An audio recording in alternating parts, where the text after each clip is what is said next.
Good afternoon बच्चों। आज हम लोग जो सामाजिक विज्ञान की कड़ी में जो है इतिहास को पढ़ रहे हैं। इतिहास का चौथा चैप्टर हम लोग पढ़ेंगे। हम लोग तीसरे चैप्टर को पढ़ चुके थे। ठीक है, आज हम लोग चौथा चैप्टर पढ़ेंगे। देखिए, आपको ये रैपिड में मतलब ये आपके सिर्फ रिवीजन पर्पसेस से आपके लिए बनाए जा रहे हैं। ठीक है, तो आज का जो चैप्टर है वो औद्योगिकरण की युग को हम लोग पढ़ेंगे। ठीक है, और आप लोग नए हैं तो चैनल सब्सक्राइब करिए, कमेंट्स की जो भी आप लोगों को करना है, लेकिन आप लोग लगातार देखते रहिए। आप लोग को थोड़ी सी भी अगर ऐसी लग रही है कि नहीं हमारे लिए बेनिफिशियल, तो आप लोग ज़रूर चैनल सब्सक्राइब करिए और कंटेंट्स आप लोग के लिए जो है डेवलप करते रहेंगे और कोशिश करेंगे आप लोगों को बेहतर से बेहतर कंटेंट हम प्रोवाइड करवा पाएँ, दे पाएँ। ठीक है, औद्योगिकरण का युग। औद्योगिकरण का युग जिस युग में हस्त निर्मित वस्तुएं बनना कम हुई और फैक्ट्री और मशीन तकनीक आदि का विकास हुआ, उस युग को हम लोग जो है औद्योगिकरण के नाम से जानते हैं। ठीक है, इनमें खेतिहर समाज औद्योगिक समाज में बदल गई। जो खेतों में जो काम करने वाले लोग थे, तो वहाँ के रहने वाले लोगों को जो खेतिहर समाज कहा गया, और खेतिहर समाज में जो रहने वाले लोग थे वो औद्योगिक समाज के तौर पर बदल गई। और 1760 से लेकर 1840 तक के युग को औद्योगिकरण का युग कहा जाता है। जैसे कि मनुष्य के लिए खेल परिवर्तन का नियम हुआ, उसी तरह जो है युग का जो परिवर्तन होता है, खेतिहर समाज से जो है मतलब खेतिहर मजदूर जो है वो सामाजिक धीरे धीरे जो औद्योगिक मजदूर के तौर और कन्वर्ट हुए। तो पूर्व औद्योगिकरण क्या होता है? यूरोप में औद्योगिकरण के पहले पूर्व काल को पूर्व औद्योगिकरण काल कहते हैं। दूसरे शब्दों में अगर कहें तो यूरोप में सबसे पहले कारखाना लगाने के पहले के काल को पूर्व औद्योगिकरण काल कहते हैं। इन अवधि में गाँव में सामान बनते थे और जिस शहर के व्यापारी खरीदते थे और फिर उसे शहरों में बेचे जाते थे। ठीक है, अब आदि औद्योगिकरण की बात कर लेते हैं। आदि औद्योगिकरण क्या है? तो दरअसल इंग्लैंड और यूरोप में फैक्ट्रियाँ की स्थापना से भी पहले अंतर्राष्ट्रीय बाजार के लिए बड़े पैमाने पर औद्योगिक उत्पादन होने लगा था। यह उत्पादन फैक्ट्रियों में नहीं होता था। बहुत सारे इतिहासकार औद्योगिकरण के चरण को कुछ इस तरह, यानी कि इस चरण को जो है औद्योगिकरण का नाम देते हैं। व्यापारियों का गांव पर ध्यान देने का कारण, देखिए व्यापारी को जो है जो गांव की तरफ ध्यान देना शुरू किए कि शहर में जो ट्रेड एंड क्राफ्ट गिल्ड मतलब श्रेणी व्यवसाय जो थी वो बहुत शक्तिशाली होते थे और इस प्रकार के संगठन के साथ प्रतिस्पर्धा और कीमत पर नियंत्रण रखना काफ़ी मशक्कत करनी पड़ती थी लोगों को। तो इसके लिए वे लोग नए लोग जो होते थे उनको बाजारों में काम करने से रोकते थे और इसीलिए जो है किसी भी व्यापारी के लिए जो नए शहर में व्यवसाय करना जो बहुत मुश्किल होता था, इसलिए जो है वे गांव की ओर जो है मूव करना मतलब गांव की तरफ जाना पसंद करते थे और वहाँ से खरीदते थे कच्चे माल और मार्केट बेचते थे। ठीक है, स्टेपलर किसे कहते हैं? स्टेपलर क्या है? तो ऐसे व्यक्ति जो रेशों का हिसाब से ऊन स्टेपल करता है या उसे छांटता है, उसे स्टेपलर कहा जाता है। फुलर ऐसे व्यक्ति जो फूल यानी चुनटों के सहारे पर कपड़े को सिमेटता है, उसे हम लोग फुलर कहा जाता है। कार्डिंग वह प्रक्रिया जिसमें कपास या ऊन आदि रेशों की कताई के लिए तैयार की जाती है। चल, ये सारे कार्डिंग, फूल, आपको जो है फूलर कैपलर स्टेपलर, ये सारी चीज़ें। ठीक है, अब हम लोग बात करते हैं कि कारखाने की प्रथम शुरुआत कहाँ हुई थी। देखिए, कारखाने की प्रथम शुरुआत जो है इंग्लैंड में हुई थी 1730 में के दशक में जो है लगभग जो है कारखाना बनने शुरू हो गए थे। 18वीं सदी के आखिर तक में जो है पूरे इंग्लैंड में जो है जगह जगह कारखाने फैलने लगे, जगह जगह जो कारखाने तैयार होने लगे और कई सारे जो है नए उद्योग लगाए गए। ठीक है, इस नए युग का पहला प्रतीक कपास था, जो 19वीं सदी के आखिर में कपास का उत्पादन में भारी बढ़ोतरी हुई और ब्रिटेन में 2.5 मिलियन पाउंड का कपास आयातित होता था, मतलब मंगाया जाता था। और 1787 तक में ये बढ़कर जो है 22 मिलियन पाउंड हो चुकी है। आप इससे अंदाज़ा लगा सकते हैं कि कारखानाओं का कितनी डेवलपमेंट हुआ। सिर्फ 27 साल में जो है 2.5 मिलियन से ये 22 मिलियन तक पहुँच चुका है।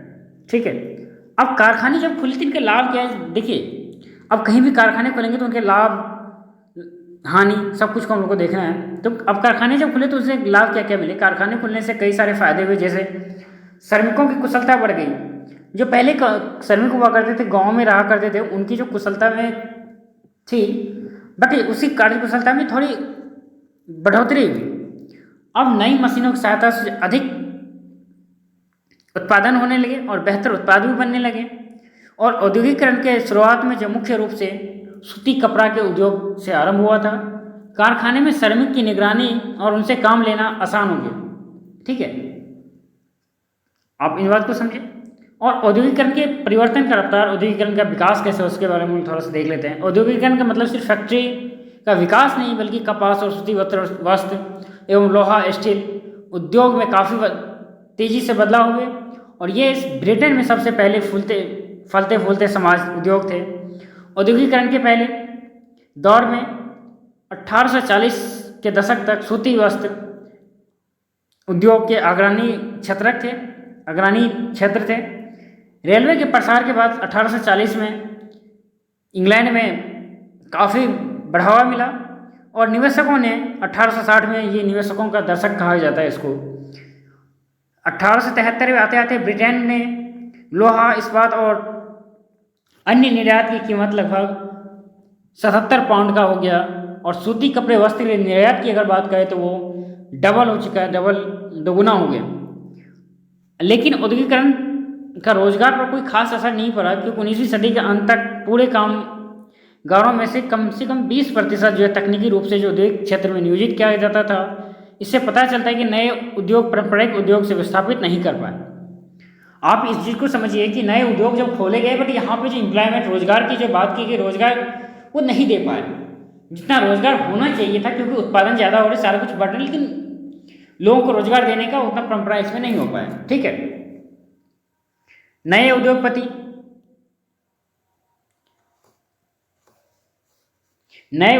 औद्योगिक क्षेत्र में काम करने वाले मजदूर की संख्या कम थी। देखिए, आप इस बात को समझिए, जब नए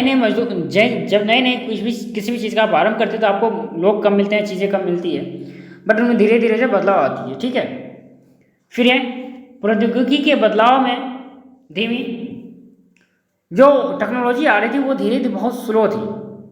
ठीक है, टेक्नोलॉजी जो आ रही थी वो काफ़ी स्लो थी, तो जिसकी वजह से प्रॉब्लम्स हो रही थी। और कपड़ा उद्योग की गति जो है स्लो थी। और प्रौद्योगिकी टेक्नोलॉजी की बात करते हैं, टेक्नोलॉजी जैसे आज मोबाइल टेक्नोलॉजी है, मोबाइल की टेक्नोलॉजी है, मतलब इतनी सारी टेक्नोलॉजी आ चुकी है कि आप समाज में देख सकते हैं कितनी सारी चीज़ें आ चुकी है। जैसे टेक्नोलॉजी, एक सबसे बड़ा टेक्नोलॉजी मोबाइल जो सबसे बड़ा टेक्नोलॉजी का उदाहरण है। आज हम लोग ट्रांसपोर्ट करते हैं, एक्सपोर्ट करते हैं, इंपोर्ट करते हैं, ऑनलाइन हम लोग डिजिटल मार्केट फॉर्म में खरीद रहे हैं, तो ये सारी चीज़ें क्या है? कहीं ना कहीं जो प्रौद्योगिकी का IT का देन है। ठीक है, उत्पादन का सबसे बड़ा भाग कारखाना के बजाय गृह उद्योग से पूरा होता था। इस बात को समझिए, जो कारखाने हुआ करते थे वो ज़्यादातर जो घरों में चलता था, इससे जो है उद्योग को बढ़ावा कम मिलता था, या नए उद्योग जो है परंपरागत तरीके से चल रहे थे उद्योग का हाथ मतलब उससे ऊपर नहीं बढ़ पाया, उसके बराबर ही रह पाया। हाथ का श्रम और वास्तव शक्ति, उस जमाने में श्रमिक की कोई कमी नहीं होती थी, इसलिए श्रमिकों की किल्लत और अधिक परिश्रम की कोई समस्या नहीं थी। इसलिए महंगी मशीन में पूंजी लगाने की अपेक्षा श्रमिकों से काम लेना बेहतर समझा जाता था। आप इस बात को समझिए कि श्रमिकों की कमी नहीं होती थी, क्योंकि सेक्टर कम थे, इंडस्ट्री कम थे, लोग सिर्फ कृषि पे निर्भर थे। कृषि जैसे कुछ छोटे छोटे उद्योग थे जिस पर आधारित थे, नए नए उद्योग नहीं थे। तो लोग सोचते ही जब इतनी सस्ती में हमें जो है श्रमिक मिल जा रहे हैं तो हम क्यों इतनी पैसा फंसाएं और क्यों इतनी सारे पैसा हम फंसा के जो इनमें प्रॉब्लम्स ले आए। ठीक है, कि क्यों इतनी पूंजी इसमें फंसाएं। मशीनों से बनी चीज़ एक जैसी होती थी, वे चीज़ हाथ से बनी चीज़ों की गुणवत्ता और सुंदरता का मुकाबला नहीं कर सकता था। उच्च वर्ग के लोग हाथ से बनी हुई चीज़ों को अधिक पसंद करते। देखिए, आप किसी भी सोसाइटी में जाएंगे, अगर आप बिजनेस करें तो आपकी पर्पसेस हमेशा होती है कि आप सोसाइटी के उन हिस्सों को बने जहाँ से आपको बेनिफिट्स हो।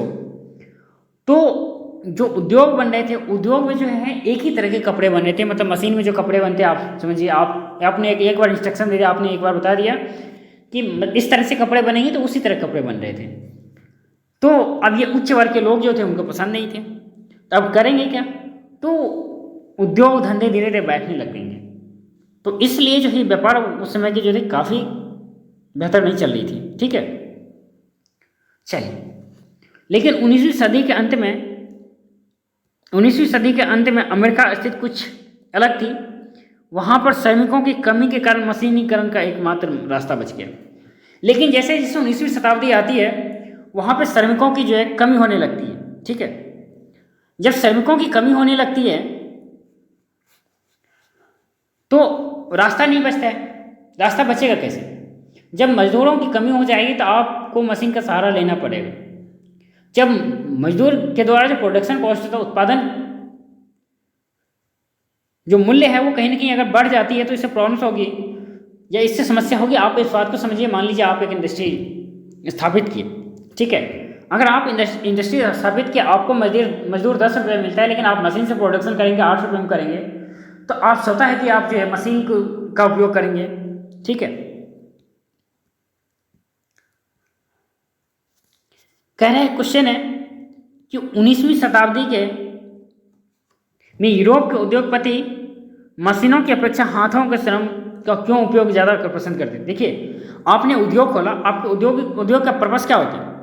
लाभ कमाना। तो जब ब्रिटेन में श्रमिकों की कमी नहीं थी, जब श्रमिक की कमी नहीं होगी, आप इस बात को समझिए, जब श्रमिक की कमी नहीं होगी तो आप क्यों जो है मशीन का यूज करेंगे, क्यों उसमें फालतू इन्वेस्ट करेंगे? जब प्रोडक्शन कॉस्ट कम आएगी तो हम क्यों ना मानव श्रम को यूज करें? ठीक है, वे मशीन इसलिए नहीं लगाना चाहते क्योंकि मशीन के लिए अधिक पूंजी की निवेश करनी पड़ती थी। अब ये बात सच है और सही बात है कि जब आप एक इंडस्ट्री लगाते हैं, हैवी इंडस्ट्री लगाते हैं, तो उसमें पूंजी की निवेश करनी पड़ती है। जब मानव जो है कम कॉस्ट पे प्रोडक्शन कर सकता है, उतनी बेहतर प्रोडक्शन कर सकता है, तो क्यों हम जो मशीन का उपयोग करें? ठीक है, कुछ मौसमी उद्योगों के लिए उद्योग में श्रमिक का हाथ के द्वारा काम करवाना ज़्यादा अच्छा समझते थे।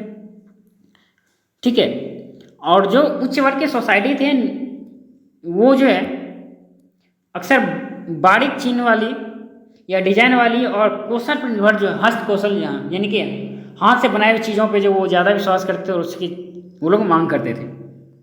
चलिए, औद्योगिकरण के समय में हम देख लेते हैं कि मजदूरों की ज़िंदगी कैसी थी।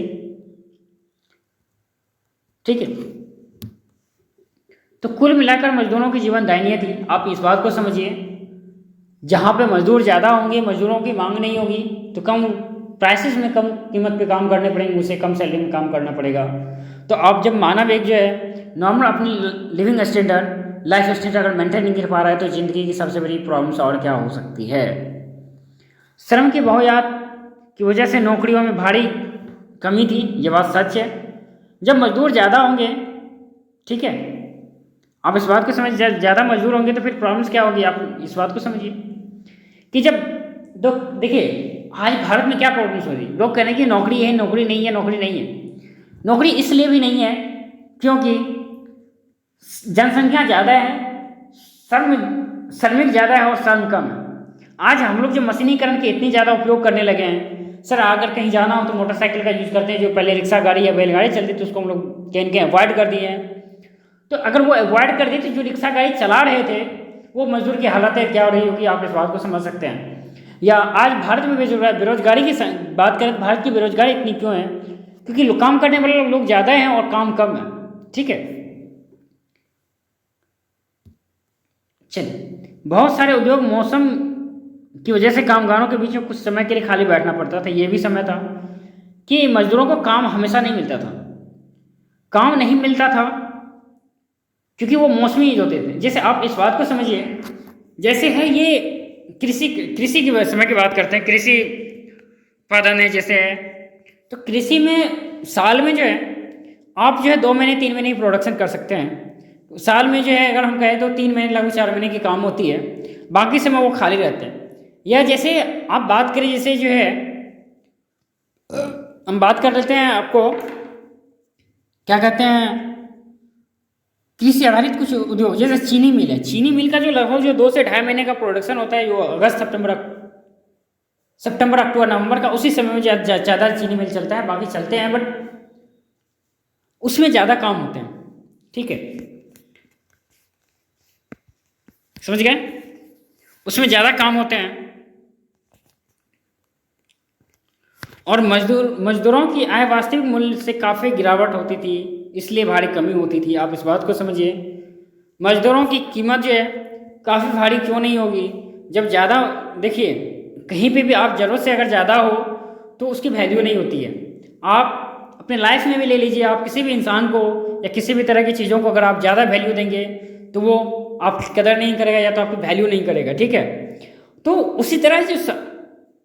उसी तरह जो है मजदूरों के साथ भी था कि मजदूरों बहुसंख्यक में थे, तो बहुसंख्यक में जब थे तो उसकी जो है कम कीमत पर उपलब्ध हो रहे थे, तो होता है कि उसकी वैल्यू नहीं किया जाएगा, और वैल्यू नहीं किया जाएगा तो वास्तविक मूल्य जो उनको मिलना था, वास्तविक मूल्य मान लीजिए कि 250-300 रुपया अगर फिक्स की जाती है मजदूरों की, उसको जब 300 रुपया नहीं देके उसको 250 रुपये में काम दिया जाता था, 250 रुपये में काम करना पड़ता था। क्यों? क्योंकि समस्याएं ये थी क्योंकि उससे अगर कोई और व्यक्ति था वो 275 में भी काम कर सकता था, अगर कोई 265 में भी काम कर सकता था, तो उसको मिनिमम रेट अगर 250 मिला तो सर वो 250 में ही काम करवाएगा। आप अपने आप को लिख सकते हैं कि आपको अगर कोई काम दी जाए, आपको बोलेगा कि आप एक काम करिए कि आप जो है इस काम को करिए, ठीक है? आप काम करवाएंगे किसी से तो आप स्वतः सोचेंगे कि हमें जो उत्पादन कॉस्ट या हमें जो काम करने वाली कीमत है वो कहीं ना कहीं कम पड़े, ठीक है? और स्प्रिंग जैनी के द्वारा, स्प्रिंग जैनी कौन थे और इसने क्या इन्वेंशन किया था? तो कह रहे हैं स्प्रिंग जैनी महोदय जो है सूत काटने वाली मतलब जो है कॉटन जो है बनाने वाली मशीन की जो है इन्होंने जो इन्वेंशन किया था, जो जेम्स हर गीवर्ड्स वली के द्वारा 1764 में बनाई गई थी। स्प्रिंग जेनी की मशीन का विरोध क्यों किया गया था, इस बार थोड़ा सा बात समझ लेते हैं। देखिए 19वीं शताब्दी के मध्य अच्छे दौर में भी शहरों की आबादी 10% से अधिक गरीब हुआ करता था। आर्थिक मंदी की दौर और बेरोजगारी ने ये 35 से 75% के बीच हो गई। देखिए आप समझिए, चलिए एक तो आपने हम लोगों ने बताया कि प्रोडक्शन कॉस्ट, जो उत्पादन कॉस्ट थे, कीमत थे, वो अगर आप मान लीजिए 350 में 400 अगर देते हैं आप किसी को, तो अगर कोई 350 में रेडी होंगे तो आप 350 वाले से करवाएंगे। तो क्योंकि बहुसंख्यक में मजदूर थे, तो बहुसंख्यक में अगर मजदूर है तो प्रॉब्लम्स तो होगी ही। जब आर्थिक मंदी आती है, आर्थिक मंदी 1919 के आसपास आती है, उसके पहले भी आती है, उसके बाद भी आती है। जब आर्थिक मंदी आएगी स्वतः है कि बेरोजगारी बढ़ जाएगी, और अगर बेरोजगारी बढ़ेगी तो मजदूरों की स्थिति और किसानों की स्थिति क्या होगी, आप इसके अनुभव कर सकते हैं, ठीक है? कह रहे 1840 के दशक के बाद रोजगार के अवसर में वृद्धि हुई, क्योंकि सड़क को चौड़ा किया गया, नए रेलवे स्टेशन बनाए गए, रेल लाइन का विस्तार किया गया, लोग जो है गांव से शहरों की ओर डेवलप करना शुरू किए। जब गांव से शहरों की तरफ हम लोग बढ़ेंगे और शहर से जब गांव की तरफ बढ़ेंगे तो रोजगार के अवसर सृजन होंगे, नए नए उत्पादन होंगे, नए नए उद्योग लगेंगे, ठीक है? तो हम लोग देख लेते हैं कि भारत में जो सूती कपड़े का उद्योग कैसा था और क्या था। तो अंतर्राष्ट्रीय कपड़े बाजार में भारत की रेशमी एवं उत्पादों का दबदबा था। देखिए आप मलमल, जो आज ढाका में चले गए, वहाँ की मलमल जो थी ना, रेशमी मलमल, वो इतनी फेमस थी कि वो कुछ ही लोग पहनते थे, इतनी महंगी वो भी होती थी। जैसे सिल्क की बात कर लेते हैं, सिल्क जैसे हमारे जो है बिहार के भागलपुर और उत्तर प्रदेश के आजमगढ़, बनारस और भी कई सारी जगह है जहाँ की सिल्क जो आज भी फेमस है, जिस तरह से पहले हुआ करती थी। उच्च किस्म की कपड़ा भारत में और निम्न और फारसी सौदागर पंजाब से अफगानिस्तान, पूर्वी फारस और मध्य एशिया तक ले जाते थे। यहाँ की हमने बताया ना कि देखिए यहाँ की जो फेमस जो 2 कलाएँ थी, यहाँ की रेशमी मलमल जो थी वो इतनी फेमस थी कि अब क्या बोले। और सिल्क साड़ी तो बनारस की आज भी फेमस है और पहले भी थी फेमस, ठीक है? और विभिन्न प्रकार के जो व्यापारी एवं बैंकर इस नेटवर्क में शामिल थे। नेटवर्क कैसे बना, आप इस बात को समझिए कि एक उत्पादन कर रहा है, मतलब राम नाम का एक व्यक्ति है जो उत्पादन कर रहा है, बट श्याम नाम का व्यक्ति है उसे खरीद रहा है उससे, और वो मोहन नाम के व्यक्ति जो उसको दे रहा है, और मोहन जो है वो सीधा मार्ग गाँव में घूम के उसको बेचते हैं। तो 3 जो स्टेप में घूमा, डेट मीन्स ये हमारा क्या कहलाएगा, व्यापारी नेटवर्क कहलाएगा। व्यापारी 2 प्रकार के मुख्यतः होते थे, आपूर्ति सौदागर और निर्यात सौदागर। सर आपूर्ति सौदागर क्या होता है? तो आपूर्ति मतलब देखिए, जब कमी होगी तो उसको पूरा करना, ये आपूर्ति सौदागर की काम था। और निर्यात सौदागर का काम जो था वो यहाँ से भेजते थे सामान, मतलब यहाँ से बाहर की तरफ भेजते थे। आयात हो गया आएंगे, और निर्यात मतलब भेजेंगे, तो ठीक है। और बंदरगाहों पर बड़े जहाज के मालिक निर्यात व्यापारी दलाल के साथ कीमत पर मोल भाव करते थे, आपूर्ति से माल खरीद लेते थे, ठीक है। तो मशीन उद्योग के बाद 1750 के दशक में भारतीय सौदागर ने नेटवर्क वाला नेटवर्क टूटने लगा था, क्योंकि तुर्की में जो है, देखो अब 1453 में जो क्या होता है, तुर्की पे अधिकार कर लेता है कौन? कस्तूनिया पे जो तुर्की का अधिकार हो जाता है, तो वो जो हमारे रेशम मार्ग थे, रेशम मार्ग को आप इस बात को समझिए, रेशम मार्ग का जो था वो भारत चीन से होते हुए जो यूरोप को जोड़ता था। जब कस्तूनिया पर अधिकार हो, कस्तूनिया होकर जो उधर से हम लोग जाते थे उसको प्रतिबंध कर दिया गया। तो यूरोपियन ने नई नई तकनीकों से जो है नए नए राज्यों के, नए नए देशों के गठन, देशों के जो है खोज आरंभ किए। 1498 में जैसे जो वास्को ड गामा ने भारत की समुद्री मार्ग का खोज किया, जिसे कोलंबस ने 1492 में अमेरिका का खोज किया। इसी तरह इंग्लैंड की खोज होती है, मतलब कई सारे देशों की जो खोज इसी तरह से बढ़ते जाती है। यूरोपियन कंपनी की ताकतें बढ़ने लगी थी, और सूरत और हुगली जैसे जो पुराने बंदरगाह थे वो कमजोर पड़ते गए, क्योंकि उस पर नियंत्रण ब्रिटिश कंपनी का होना शुरू हो गया था, ठीक है। लेकिन दो सबसे बड़े जो है बंदरगाह हो गए, मुंबई और कोलकाता, ये जो उभर रहे थे, क्योंकि डच ईस्ट इंडिया कंपनी और कुछ विदेशी कंपनी थे जो कि अपनी उद्योग जो है वो कलकत्ता में या तो मुंबई में स्थापित कर रहे थे, क्योंकि समुद्र किनारे था और समुद्र किनारे से जो है आयात और निर्यात काफ़ी आसान होता है, ठीक है। और व्यापार यूरोपीय कंपनी के नियंत्रण में होता था तथा यूरोपीय जहाज के जरिए होता था। तो भारतीय लोगों की आप समस्या समझ सकते हैं क्या हो रही होगी। शुरुआत में भारत में कपड़ों का व्यापार में कोई कमी नहीं था। 18वीं सदी में जो है यूरोप में भी भारतीय कपड़े की मांग भारी हुई, और बट वहाँ के प्रोडक्शन कॉस्ट कम पड़ते थे, क्योंकि वो मशीनीकरण से उत्पादन करते थे। मशीन से उत्पादन करेंगे तो आप एक बात समझिए कि एक गरीब सोसाइटी है। एक गरीब सोसाइटी आप तब कहेंगे जब किसी भी इंसान को जो है 2100 कैलोरी इनकम मिले ग्रामीण क्षेत्र में, और 2400 क्षेत्र में, 2400 जो है शहरी क्षेत्र में, सॉरी 2100 जो शहरी क्षेत्र में और 2400 जो ग्रामीण क्षेत्र में अगर कैलोरी ऊर्जा अगर उसे नहीं प्राप्त होती है तो वो गरीब कहलाएगा। इसके जो है आपको जो है आर्थिक तौर पे की गई है। यूरोपियन कंपनी के बाद भारतीय जो बुनकर थे उनका क्या स्थिति, उनके हम लोग थोड़ा सा डिटेल में देख लेते हैं। ईस्ट इंडिया कंपनी के द्वारा सत्ता स्थापित करने से पहले बुनकर की स्थिति जो बेहतर थी, क्योंकि यहाँ के जो राजा महाराजाएं थे, जैसे औरंगजेब के समय में भी था, औरंगजेब के बाद जो है और भी कई शासक हुए जिनके शासन काल में कई सारे उद्योगों को बहुत बढ़ावा मिला था। जैसे मुगल कला की बात कर लेते हैं। मुगल कला में जो है पेंटिंग थी और कपड़े उद्योग थे और भी कई सारी चीज़ें थी, भवन निर्माण की चीज़ें। तो ये कहीं ना कहीं जो है बेहतर स्थिति में थी, क्योंकि उनका व्यापार उत्पाद खरीदने वाला बहुत खरीदार थे और मोल भाव करके सबसे अधिक कीमत पर बेचने वाले को अपना सामान बेच देते थे, क्योंकि मार्केट अवेलेबल था ना सर। अगर मार्केट अवेलेबल होगी तो आप जो किसी भी वस्तु की प्राइसेस आप अप कर सकते हैं। वो आप कैसे करेंगे? आपकी क्वालिटी अच्छी है, सारा कुछ बेहतर है, तो अगर मार्केट में मांग होगी तो स्वतः है कि प्राइसेस बढ़ेगी। आप इस बात को समझिए, ये इस पर अर्थव्यवस्था के जो है अर्थशास्त्र के जो है लॉ लागू होता है कि जितनी जरूरत होगी, जितनी मांग होगी, उतनी जो है कीमत बढ़ेगा। इनके बीच में जो हमेशा एडवर्स पोजीशन होता है, एडवर्स मतलब कि विपरीत चलता है। अगर प्राइसेस बढ़ेगी तो डिमांड घटेगा, और डिमांड अगर बढ़ती है तो प्राइसेस बढ़ेगी, ठीक है। तो ईस्ट इंडिया कंपनी आने के बाद जो है बुनकर की स्थिति क्या हुई? तो ईस्ट इंडिया कंपनी के राजनीतिक सत्ता स्थापित करने के बाद बुनकरों की स्थिति 1760 के बाद देखिए, अब तो जब ईस्ट इंडिया कंपनी आई तो व्यापार पे जो पूरी तरह से उनका अधिकार हो गया। कपड़े के व्यवसाय में सक्रिय व्यापारियों तथा दलालों को खत्म कर बुनकरों से प्रत्यक्ष नियंत्रण।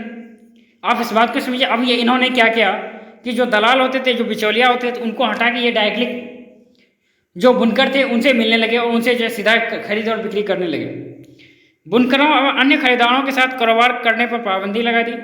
अब कोई व्यक्ति अगर सोचता था कि सर हम सीधा बुनकर से खरीद लेंगे तो उस पर प्रतिबंध लगा दिया गया कि आप खरीद नहीं सकते हैं। उससे सीधा मेरा एकाधिकार है कि हम खरीदेंगे, हम बेचेंगे, मेरी जिम्मेदारी, मेरी कह सकते हैं मेरी प्रॉपर्टी है। ठीक है। बुनकरों की निगरानी रखने के लिए गुमसुता नामक जो है वेतनभोगी कर्मचारी की भी नियुक्ति कर दी इन्होंने। मतलब ऐसा आप समझिए कि जो बुनकर थे, मजदूर थे, अगर वो किसी और का सामान बेचता है तो उनके जो है गुमसुता नामक जो है मजदूर, मतलब जो है इन्होंने एक पोस्ट बनाया, उसको इसी काम के लिए लगा दिया कि तुम चेक करके बताओ कि सर कोई तो ऐसा तो नहीं है कि जो है ये कहीं किसी और के साथ बेच रहा है। बुनकरों को कंपनी से मिलने वाली कीमत बहुत कम होगी। देखो, आप इस बात को समझिए, उन्होंने एक पूरा का पूरा अधिकार कर लिया, एकाधिकार कर लिया। जब एकाधिकार कर लेता है तो वो मनमानी कीमत पे जो आप जब मार्केट पढ़ेंगे, मार्केट में 4 कैटेगरी होता है, फ्री मार्केट, मोनोपोली मार्केट, ये सारे मार्केट के प्रकार है। तो उसी में जो है जो एक मोनोपोली, एकाधिकार मार्केट कहते हैं जिसको। एकाधिकार मार्केट में क्या होता है कि पूरी बेचने खरीदने की सारी जो अधिकार होती है वो एक ही किसी व्यक्ति के पास या निजी कंपनियों के हाथ में होता है। वो एकाधिकार व्यापार कहलाता है। जब एकाधिकार व्यापार हो गई तो स्वतः है कि मजदूरों की कीमत कम मिलेगी, बुनकरों की कीमत कम मिलेगी, क्योंकि वो किसी और को बेच नहीं सकता है। जब बेचेगा नहीं तो उसको जो है कीमत की बेचेगा, कम कीमत में बेचना पड़ेगा, क्योंकि सर आपके पास ऑप्शन नहीं है ना। आज हमारे पास क्या है, आप आज के परिप्रेक्ष्य में अगर देखेंगे तो हमारे पास मार्केट है। मार्केट में अगर कोई 5 रुपये दे रहा है तो हम किसी और को 10 रुपये में बेच सकते हैं सर, क्योंकि पास हमारे पास मार्केट है। लेकिन जब 1760 के आसपास की अगर बात करें तो 1760 के आसपास में कोई मार्केट नहीं थी। जब मार्केट नहीं तो फिर आप समझ सकते हैं क्या प्रॉब्लम्स हो रही होगी। भारत में मैनचेस्टर का नाम, भारत के मैनचेस्टर जो है अहमदाबाद को कहा जाता है। ठीक है।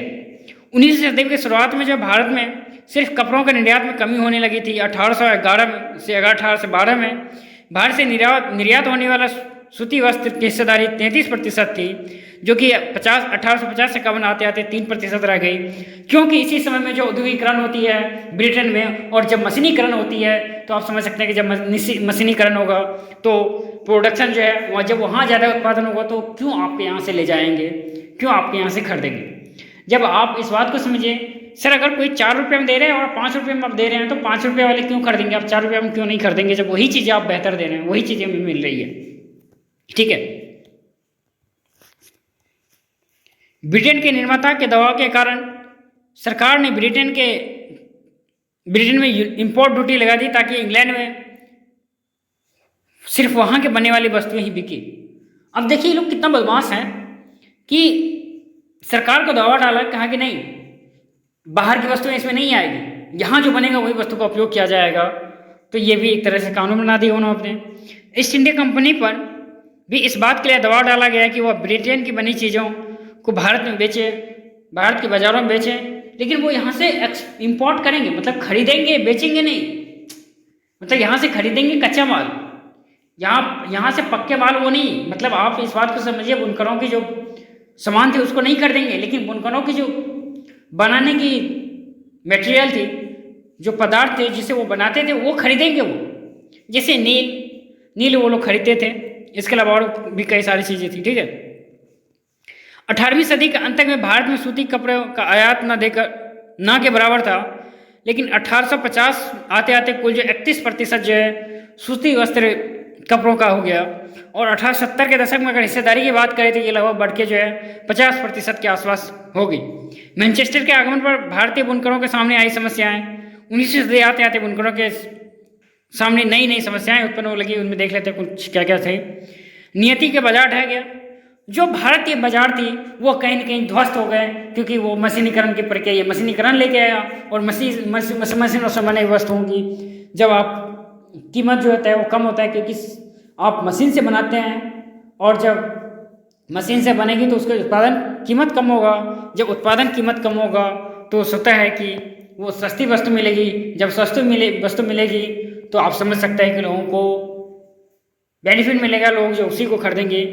आप इस बात को समझ सकते हैं ना कि जब यहाँ पे गरीबी होती है तो वहाँ पे जो है इन्फीरियर गुड्स, जिसको हम लोग जो है खराब वस्तु कहते हैं, वो ज़्यादा बिकती है। क्यों?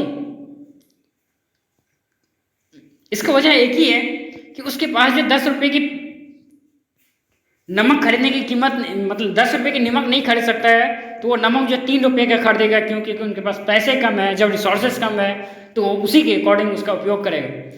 ठीक है, कि स्कार्सिटी ऑफ रिसोर्सेज, जिसको हम कह सकते हैं कि रिसोर्सेज की या संसाधन की कमी का विवेकपूर्ण उपयोग ही अर्थव्यवस्था कहलाता है। ये भी आप नोट कर लीजिए कहीं पे। ठीक है, जब भारत में फैक्ट्री आता है तो इसकी हम लोग बात कर रहे थे, भारत में आप कौन कौन सी फैक्ट्रियाँ कब आई, इसको थोड़ा सा हम लोग डिस्कस कर लेते हैं। भारत में कारखानों की शुरुआत जो है, पहला सूती मिल जो है 1854 में जो है मुंबई में खोला गया। इनमें जो उत्पादन 2 वर्ष लगभग लगे और ये जो है 62 यानी कि शुरू हो गया, और 1862 आते आते जो है 4 जो है सूती वस्त्र मिल उद्योग आरंभ हो गए। उसी दौरान बंगाल में जूट मिल भी खुल गए, 1860 के दशक में जो कानपुर में एलिगेंस मिल की शुरुआत हुई, अहमदाबाद में भी इस अवधि में पहली सूती मिल चालू हुई, कई सारे सूती मिल आरंभ हो गए। मद्रास में पहली सूती मिल 1874 में आरंभ हो चुका था। प्रारंभिक उद्यमी की बात करते हैं, जिसको हम लोग इंग्लिश में फर्स्ट इंटरप्रेन्योर की बात कर लेते हैं। ये सभी चीन के साथ व्यापार में शामिल थे। उदाहरण के लिए बंगाल में द्वारका नाथ टैगोर, उन्होंने 6 संयुक्त उद्यम लगाई थी, जैसे मुंबई में डेनिसा पेटिट और जे.एन. टाटा। ठीक है, सेठ हुकुमचंद्र ने कलकत्ता में पहली जूट मिल लगाई। जे.डी. बिरला, जमशेदजी बिरला ने भी यही किया।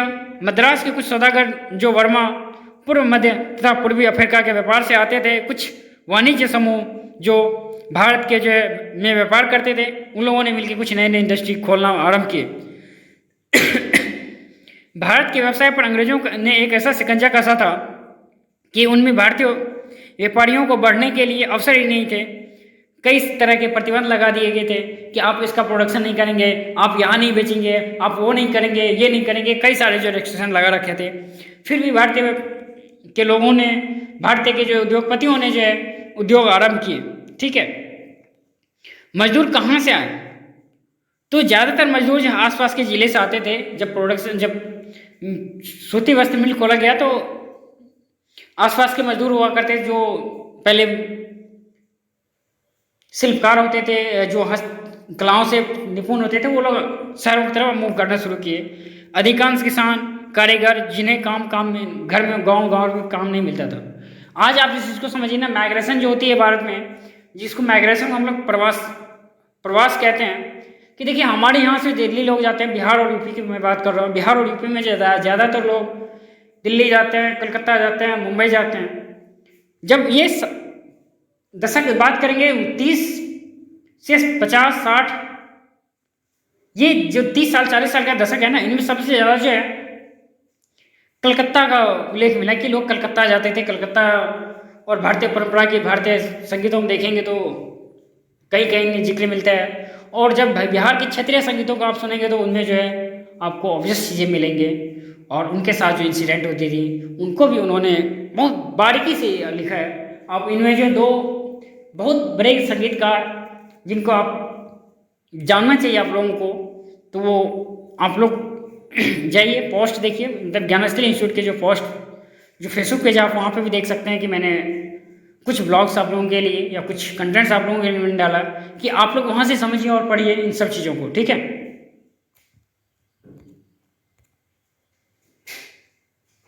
कौन है? क्या कौन है? क्या कर रहे? एक तो पेंटिंग कंपटीशन है स्कूल में, उसमें हम भी भाग। ठीक है, इंटरनेशनल लेवल पे जिसका जाएगा उसका 5 लाख रुपया। ठीक है, दीजिए पेंटिंग देखेंगे। चलो थोड़ी देर और बड़का हो गया हम कुछ काम कर रहे थे। चलो दे रहे थोड़ी देर।